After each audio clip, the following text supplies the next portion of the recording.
I'm Adam Walsh. You are listening to The Signal. For the rest of the show, the next 40 minutes, we will be talking about concern over public safety and crime. It's been in the news a lot lately on social media feeds. Lots of things are on social media feeds. Today, we're going to dive into a conversation from stats, how folks are feeling, talk about the justice system. I think the word we're really kind of looking to dig into, like to use, I guess, as a tool, nuance is what we're striving for today. And the question for you, how are you feeling lately? How safe are you feeling? Has that changed in the recent months or over the past few years? Text us, 709-327-8206, The Signal at CBC.ca. We'll get everyone to introduce themselves, and then you'll get an idea of where we're going to take this conversation. Erin Breen, we'll start with yourself. Give us a little introduction, if you could. Sure. Erin Breen. I'm a criminal defense lawyer here in St. John's. I'm with the firm Sullivan Breen, and I've been practicing criminal defense for 23 years now here in the city. 23 years, lots of experience. Well, getting older. Yes. Aren't we all? Trudy Morgan Cole is here. So I typically, we've talked about the books you've written in the past, but today it's a bit of a different hat. Yeah, I'm a writer, but I'm not really here as a writer, except that I wrote a piece that kind of caught your eye about this a couple of years ago. But I'm really here as a resident of the Center City. I've lived in St. John's my whole life, and the last 30 plus years since the 90s, I have lived on Freshwater Road. So, right in the Center City area that gets a lot of flack sometimes for being crime ridden. And so, really just speaking as a resident of the area. Yeah, and that piece in The Independent a couple of years back, December 2nd, 2022, Wrestling with the Realities of Rabbittown. And we can go into that a little bit, but it was a great piece sent into The Independent. So when we were talking about the show that we were lining up today, we figured we'd get in touch because, to take that and to see where things are at now, I think, and because obviously still so relevant. For sure, yeah. For the conversation. Adrienne Peters, criminologist, welcome back. Give us an introduction of yourself. Yeah, hi, thanks for having me. I'm a criminologist and an associate professor at Memorial University, focusing on criminology-type topics. And then I also help facilitate a peer support group at Her Majesty's Penitentiary, and I'm also a board member with FASDNL, so I kind of wear a couple of hats that bring me into the community as well and get me exposed to different ways of not only studying this from the research and data side, but also from the community side as well, yeah. And Constable, your best introduction of yourself, sir. Shane McClafferty here today, representing the Royal Newfoundland Constabulary Association. So the 380 plus men and women of the RNC from the rank of constable, sergeant, and staff sergeant. So, folks, when I mentioned off the top that social media bit, and I was preparing for the show today, I was looking back on some posts. Someone, for example, July 31st, safety warning for folks walking Three Pond Barrens, Pippi Park. The warning was of someone who had been aggressive, having uncomfortable encounters with folks, making some threats, and they made this post, right? So you got that. July 14th, so earlier in the month, this is a CBC News headline, woman assaulted by unknown man in St. John's on a walking trail. There was also an investigation. This is a VOCM post. RNC investigating validity of social media posts in circulation about an alleged assault that took place around Kitty Vitty Lake. So these are all the headlines that are going out. And my question for jumping off here, and you can think, I'm sure you can think of others when it comes to public safety. For folks who are seeing these posts, there's obviously, you're going to get some fear and concern for safety. I had people in my circles be like, well, I don't want to walk alone at night or even in the evening now because of what's going on. So I'm just thinking through your lenses, what are you thinking about? Or what's a jumping off point for you when there are people who are fearful or concerned over public safety with these headlines out there? Who wants to start? I can start, I suppose. Sure. We put a media release out during the week. Crime is up by 5% in the province. The crime severity index, where it's been down across Canada. So crime is up. Currently, we have 378 members within our ranks, approximately. We're allocated for 440 members, and we'd like to get up to around 460 members. And the reason why I bring that up as a starting point is we want to be proactive. We want to be in the community. We want to be out, not reactive. When we have our calls for service have gone up by 22% between 2022 and 2024, complexity investigations have changed dramatically over the last number of years. The workload overall is just unsustainable for our membership as it currently stands. So we're flagging that as a warning.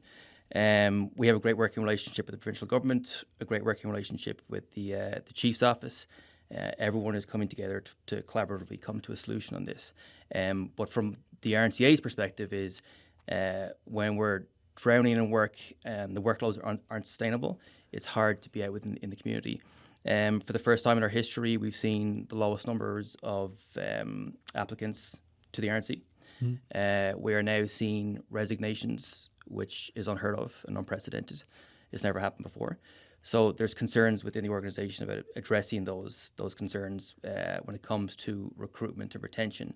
But from the RNCA's perspective, like, we are here to collaborate with community stakeholders, and that's really what we want to emphasise, is get out within the community. And when you look at the larger socio-economic issues, when you bring in homelessness, addiction issues, mental health issues, there's not one quick fix for this issue. Everyone's got to come together. All right. Who else wants to jump in? So I can maybe touch on a little bit there. I think it's really important to think about the role the different players play in this circumstance or the situation, right? So what is the role of the police in this? What is the role of the justice system? And then what is the role then also of individuals or groups, organizations previous to the police as well? And I think it's important to look at our police complement, both the RNC and RCMP. But beyond that, it's also important to think about partnerships. So it doesn't have to be purely policing-based models. And it's looking at what resources exist maybe already, and then thinking about how we can maybe add to those, but also using what we have. And I think it's really important to think about what these numbers actually mean and what these incidents actually are telling us. So if you look at some of the figures, we can see that by and large, again, our numbers are really stable. These 1 to 5% changes really don't mean anything, and they're quite consistent with changes from year to year that we're typically going to be seeing. But I'm really concerned about the fact that we're seeing a rise in incidents, so things that are being flagged and reported to the police, but then we're not seeing the same kind of uptick in charges. So that's showing that basically things are being reported more, but they're not resulting in actual substantiated reporting or incidents or evidence that leads to then a charge being laid. And so there may be a number of reasons that could be occurring from media, social media, news media, pop media. True crime is really popular, so we can't forget that piece. So all forms of media kind of putting it in people's ear that we should be more attuned to certain types of behaviors, including crime and offending. It could be due to increasing or decreasing police numbers. So increasing police numbers alone can result in upticks in reporting, and thus the appearance of higher rates when it's actually just more people coming forward to the police because there's more police on the streets and visible, and or the police are more involved in the communities.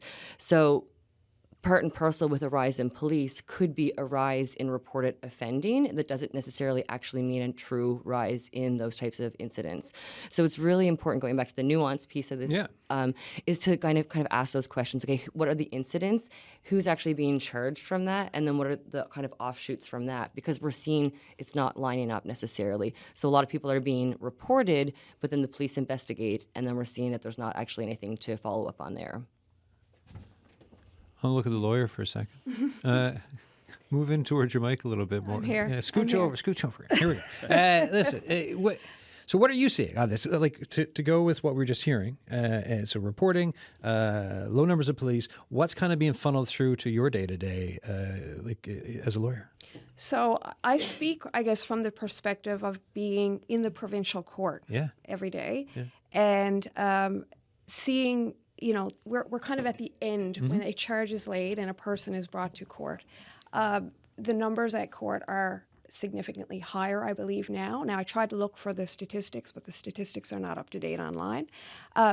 It feels busier to us, but I will also caveat that with, I'm a private defense lawyer. I'm not at the Legal Aid Commission. A very high percentage of our cases in the city are legal aid cases. It's actually a very low percentage that is private defense.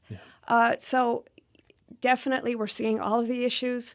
There's human resources challenges in every area of the justice system now. They're very serious. Retention is a massive problem in corrections, in policing, in the Crown Attorney's office, in everywhere.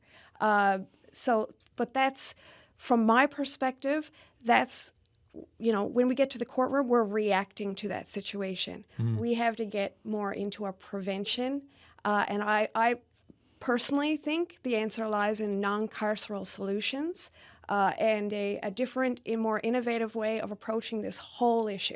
It's better spending of the dollar. Yeah, and so often on the show we get down to social determinants of health type stuff, like housing, education, healthcare, like all of that, and then to look long term at what that can mean for different systems, including the justice system. Yeah, so I think we need a long-term plan. When I participated in the Mass Casualty Commission in Nova Scotia, I learned a lot. And one of the, resonating themes was that the social determinants of health are the social determinants of public safety. They're the same. One of the, newer things at our provincial court are the alternative courts. There's a mental health court, there's an addictions court, and there's a family violence court. I think we need a mass expansion of those courts. We need to open those up. We need to get people in there and give them as many possible entryways into those courts as possible. Right now, the Crown Attorney's Office has the ability to say, no, you're not going in. The person's left. Let's send them down to HMP. And we all know where that leads. Yeah. Trudy, thoughts? I'm listening to all this, and it's so interesting. And I think of everything through the lens of, having lived in the same house in the same neighborhood for over 30 years and thinking about what have I seen and what's changed. Yeah. I would say, depending on how you define crime, I've been a victim of crime 4 times in my neighborhood, all nonviolent, all property crimes. I am not afraid to walk down the street, probably because I never have been a victim of violent crime. And I realize everybody's experience is different. If somebody feels unsafe because they have been close to a violent crime, I don't want to denigrate their feelings. But, what I have had is stuff stolen, and it's from major stuff like having my car stolen, my house broken into, both of which were in the early 90s. So, it's not like these are new problems. To really trivial stuff like having all the light bulbs in my Christmas display individually unscrewed and taken away. And that's a bit of work, that. Yeah, I know that. I kind of got to admire the effort they put into that one. And another one that took a bit of effort, stealing a wrought iron bench off my front step. I just came home one day, I was like, where's the bench? It's just somebody must have had a truck. I can't imagine anybody just walked off with that. Obviously didn't report the last 2 of those as crimes. Did have to report the car and the car being stolen and the house being broken into. But, I look at over all these years and think, what do I see now that I didn't see 30 years ago? And it's certainly not that we have crime now and we didn't then, because we did. Oh, yeah. But visible homelessness, huge issue. Like, I always knew growing up in Newfoundland, there were people who were unstably housed. There were people who were couch surfing. But seeing, tents set up because people genuinely have no place to go, that is something new, I think, in the last few years that we're seeing that kind of thing. Well, it went from growing up, if you grew up, and yes, this is a Newfoundland and Labrador show, but my experience for growing up in and around St. John's, there was a time when the few folks out that you would be perhaps asking for change, everyone knew their names, yes, right? And then if exactly, like if someone passes away, there'd be a media story on them. Now, completely different picture. Absolutely, yeah. And of course, obviously, the drug issue with much harder drugs than we ever had in our communities here. So I think a lot of what we're seeing, a lot of what people are reacting to is visible poverty, visible homelessness, people visibly on the streets with drug and mental health issues. And that's where, again, it comes back to these social determinants of health and public safety. We really have to be looking at addressing root causes, not, and I'm sorry to be using this metaphor at the moment, but, putting out small fires when there are just much, much bigger issues that are driving all this. And I do want to touch on the social media thing, too, because I also think the tendency on social media for people to take small incidents, or even maybe it's not even an incident, maybe it's somebody was walking through my neighborhood that I didn't recognize and I think they were behaving suspiciously. Yeah. Like the tendency of people to stir up that fear and that sense that you can't trust your neighbors and you can't feel safe is very concerning. Well, it's the worst of the town square, right? Of just the fear mongering and the mob mentality that you can get of people just seeing something and it's like, oh, I'm going to say something. And then you look at the trail of comments and you're just like, well, none of that's helpful, folks, right? And don't even know if it's true. What is proactive policing? Having enough police officers in the community to be able to do it, being visible, being out within the community. I've spoken to lots of community members who, feel safer when there's a visible police presence, right? But there's also sorry to cut you off, because there's also folks who don't always feel safe because of past experiences, because of a police presence. I'm just wondering, what's the balance when it comes to that, or is that part of the thought process? That's part of the thought process. I think we're moving towards a better, we've made significant changes to the RNC over the last number of years. But when it comes back to the community piece, like being amongst the community, being able to engage community stakeholders, stopping into stores, stopping into restaurants, being downtown, for example, because there's complaints downtown, a significant number of complaints downtown. But when you're going from call to call to call to call, which is essentially what our patrol officers are doing, it's very difficult to do that. It's very difficult to, engage with a member of our community who may have, because of whatever issues in their personal life, end up in a path of crime. We have officers who would like to be engaging with individuals like that, but it's difficult when we're so short-staffed. I talked about the police to population ratio, so that's a Stats Canada figure. So per 100,000 between 2023 and 2024, the national average is 178, and we're at 154. So again, that's the feedback I'm getting from members, is that we need more members to be able to get out within the community. We talked about, or Erin talked about mental health court. Bail reform is another big issue. Now that's at a federal legislation or federal level, and it's legislated federally, obviously. But we're seeing the same people committing the same offences.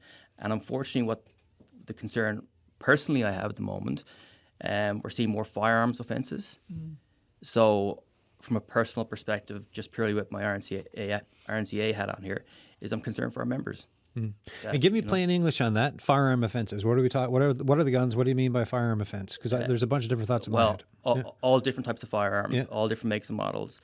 Brought into the country illegally in some cases, but just recklessness too, right? And just in vehicles on the person. So again, I have genuine, real concerns for our members. Yeah, right. Because they're going out and there's guns. And that gun could be anything, and just correct me here if I'm wrong, anything from a handgun to maybe a hunting gun, somewhere in between, or also like weird homemade things. 100%, and have no regard for public safety, for officer safety, and that's a real concern. The slap on the wrist thing, I hear it all the time, right? People are just like, oh, they're in, they're out, slap on the wrist, they're out. Like, can you talk a little bit about that when it comes to our justice system and how it kind of works for people being brought in, and then oftentimes people will say, well, they won't get any time, or they'll be left right back out on the streets. Is there some kind of context-y answer you can give me for this poorly worded question I'm giving you? So I look at it from the perspective of people who feel that incarceration and a heavy sentence is the answer, and that we are going to be safer with that regime, which, frankly, I think is really ill-informed. Because people go in and eventually they get out. It doesn't matter. In Canada, thankfully, we have a system where people are able to, get paroled or serve their sentence and return to their community. When they return to the community, and this I've, kind of sick of talking about it in a way because we've talked about so much, but our prison right now in St. John's is a massive, massive problem. So we talk about recidivism rates, which is reoffenders, okay? We don't have those numbers. They would be very interesting, because a person is getting sentenced in St. John's today who receives a less than 2-year sentence. Yeah, so they're not going to federal. That means they're doing something. Staying here. They're going to HMP, and they're going to serve a sentence. When they are serving a sentence, we all know what the conditions are like down there. I don't think we have to go into a diatribe on that. The conditions are terrible.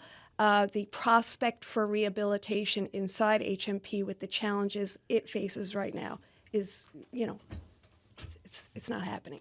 So we have people who are coming out of HMP without the supports that they need to bridge back into a life in the community, to live, in a way that they, I guess, can be law-abiding citizens. They fall back into old patterns. They're back again before you know it. The HMP regulars, is there anything you can say about the first times for them going? Like, what did they have in their lives before? We talk about social determinants of health. Like, what are the literacy rates? What were the rate? Like, what's the intergenerational trauma? Like, what are the types of things that these folks have? All of these people start out as children. We all have to remember that's what I mean. Right? Yeah. And I'm not speaking about any individual case. I'm speaking generally.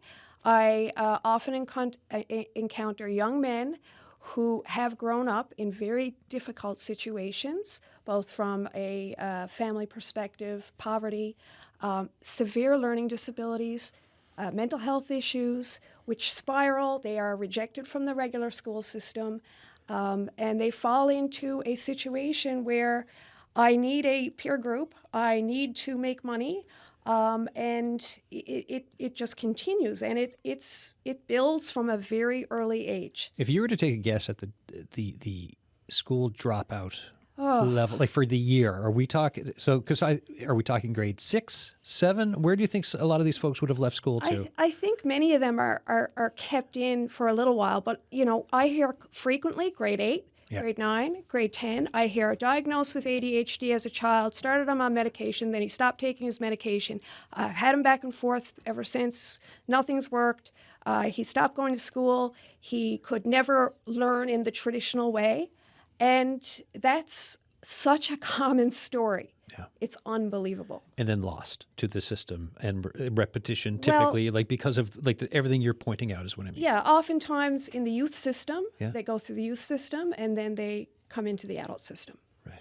Okay. Yeah. Trudy. Yeah, I just wanted to speak to that too, because until I retired very recently, I was working in the field of adult education, and exactly what you're saying, it is such a common story. And of course, the people that I got to meet were people who were trying to get out of that cycle, but it is difficult. And that combination of, whether it's learning disabilities, mental health issues, behavioral issues, and then people just getting caught up in crime, getting caught up in the system. And, it's so often think what can be done.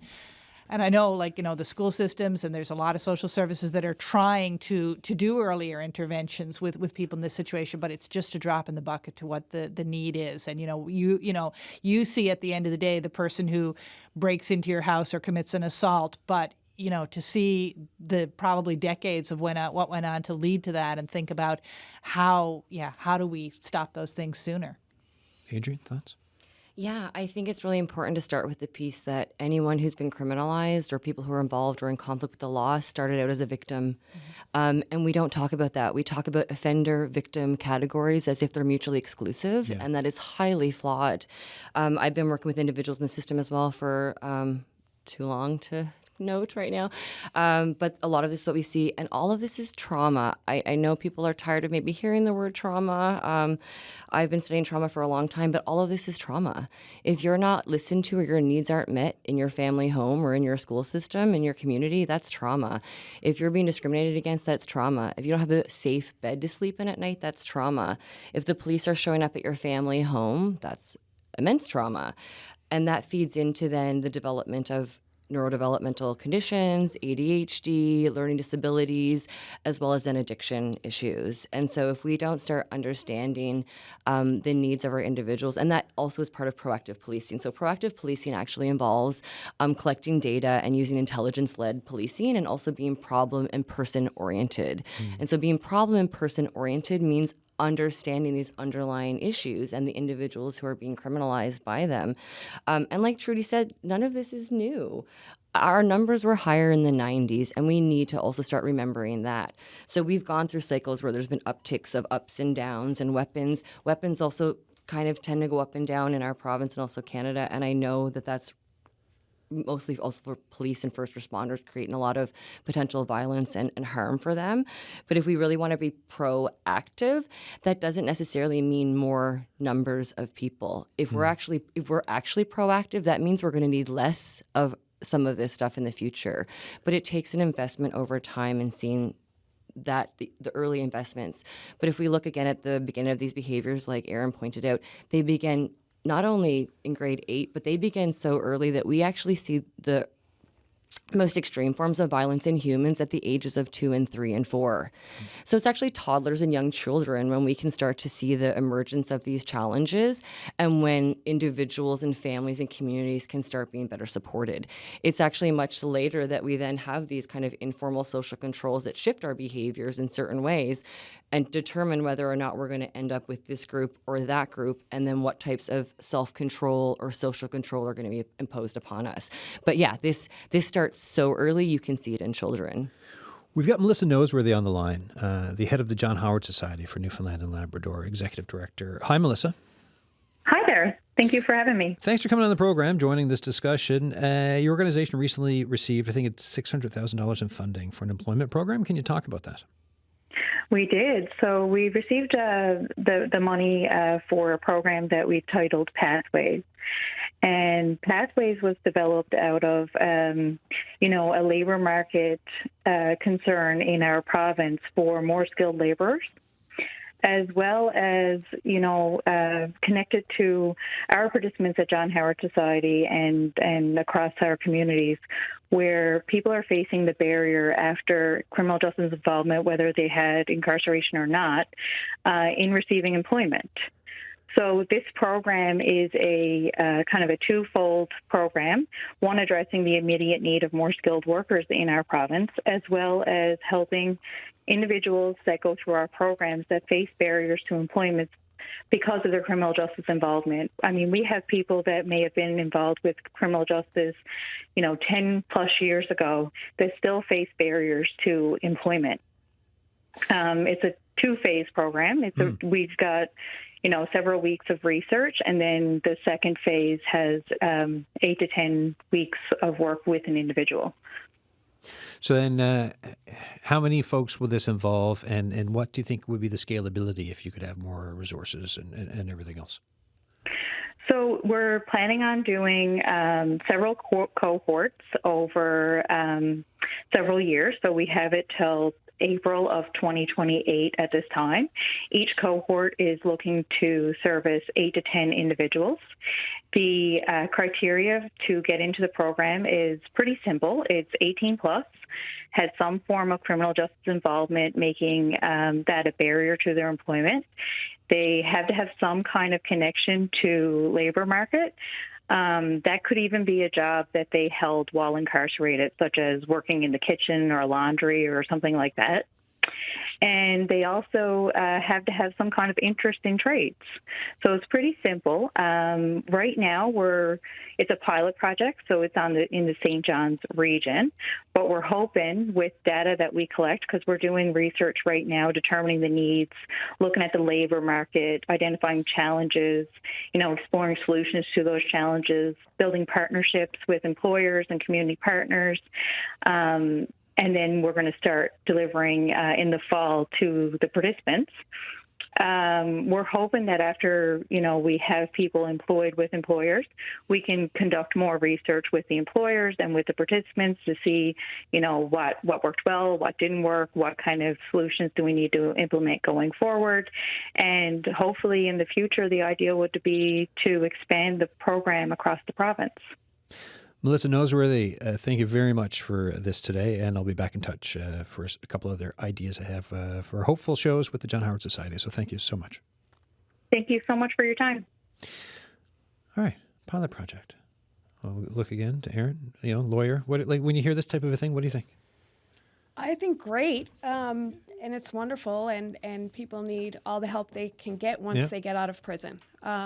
But the bigger picture thing. It's a good start, $600,000, but we need a lot more of that. Well, to go back to this point, right? We're in a time of and I've said this a bunch of times on the show, because we've gone through a health accord, there's been an education accord, and yet so often I've done shows around the criminal justice system, the justice system in this province, and yet I keep hearing we need bigger thinking, things need to change, everything you've already laid out, and yet we're still talking about it. Well, I find that we're stuck. Mm-hmm. We are stuck in an old, out-of-date, regressive system. And we need to really come together, and we need to be innovative, and we have to, think of, okay, we're spending these amount of dollars, and they're really not very effective. How do we reinvent this system to actually have an impact, to actually be preventative, to actually rehabilitate people, and then to make the community safer? Anyone else? I think so much of it has to do with how we see ourselves and our position in the world as well, right? And I think that's a big challenge in our province. So I was born and raised in Newfoundland and went away to study and came back. And this is just something I've been observing since a child, I think, is this complex that we have that I think is unique to our province in terms of how we, again, our self-worth and our self-value and how we see our contributions to society and the economy and all of that. And I think going back to employment programs, trades are really important. Guess what AI can't do? Trades.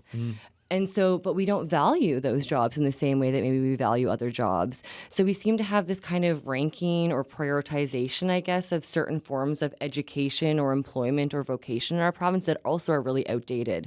And those feed into our systems, right? So we really, really need to update our thinking in terms of what it means to be criminalized. But like we keep saying, people aren't just criminalized. No one sets out to commit crime. It's all these social and health issues that we're not really dealing with, and the systems are failing these people. But we're also, again, with social media, going back to that, we are comparing ourselves to unattainable standards, to be quite frank. And I think we need to start teaching young people and also adults, but starting from a very early age, what it is we need to be valuing, what it is we need to be investing in society, and what actually contributes to successful, healthy well-being and life, rather than some of these random markers that we have, like the brand of shoes that you're wearing or how much money you have disposable for your cabin and all that stuff. Like, that's all great stuff. But when we're all in constant competition with one another, which is now a global competition, we will never compete. And we need to start valuing what we do have and what our strengths are and stop trying to compete. So I think really investing in some of these different forms of education and employment are really critical.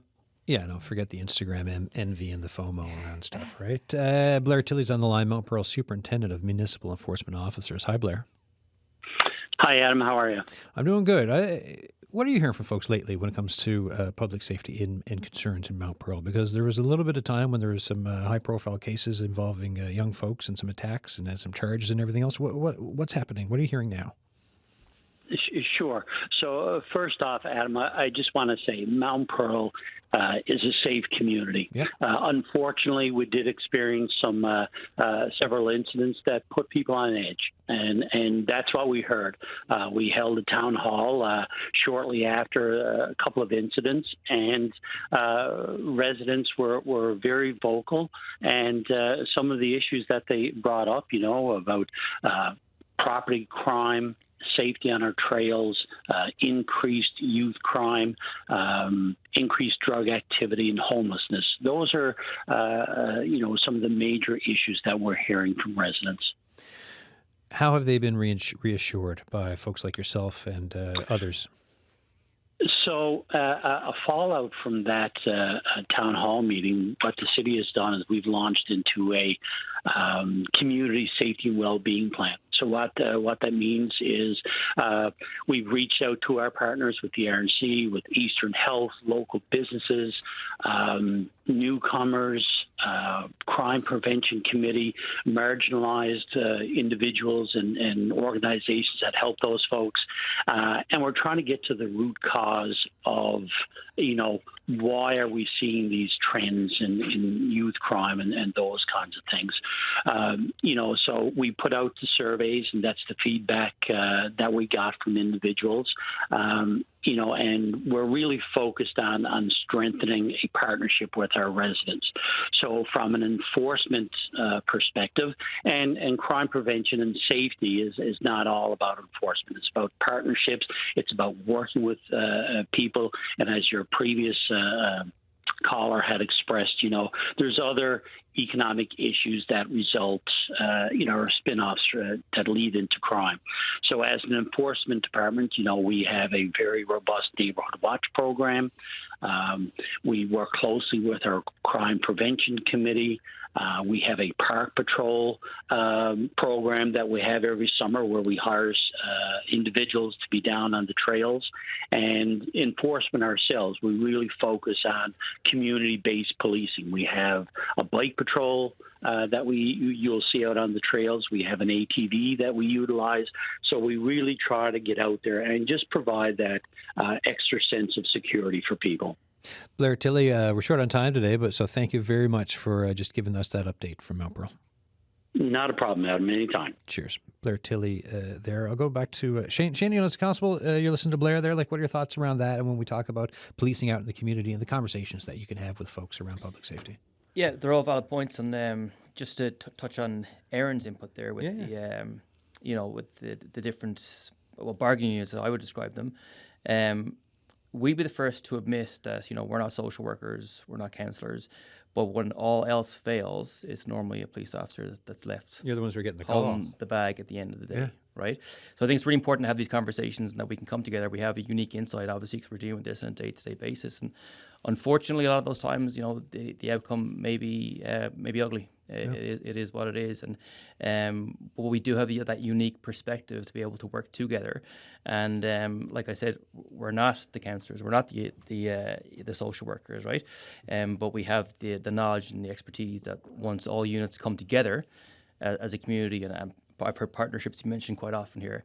I think that's the key word. We come together, we can come to a solution. So what should happen when it comes to these calls where it's like, you know what, someone needs to help here, whether it's someone with a social worker or with some kind of a mental health expert perhaps or whatever else, and yet it's the police who get called, and it's kind of like, I don't know if this is maybe not the call for us, but yet we're here, and sometimes stuff happens, right? What's the answer?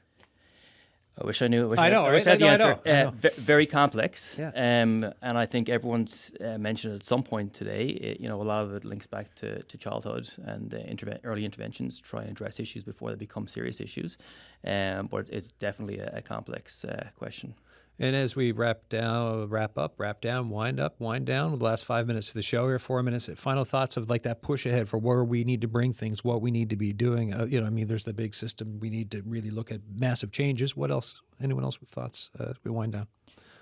I think it's interesting that you say when all else fails, the police get called, because I think the question we need to be asking is, why does all else fail so often? And I think that touches on everything we're saying here.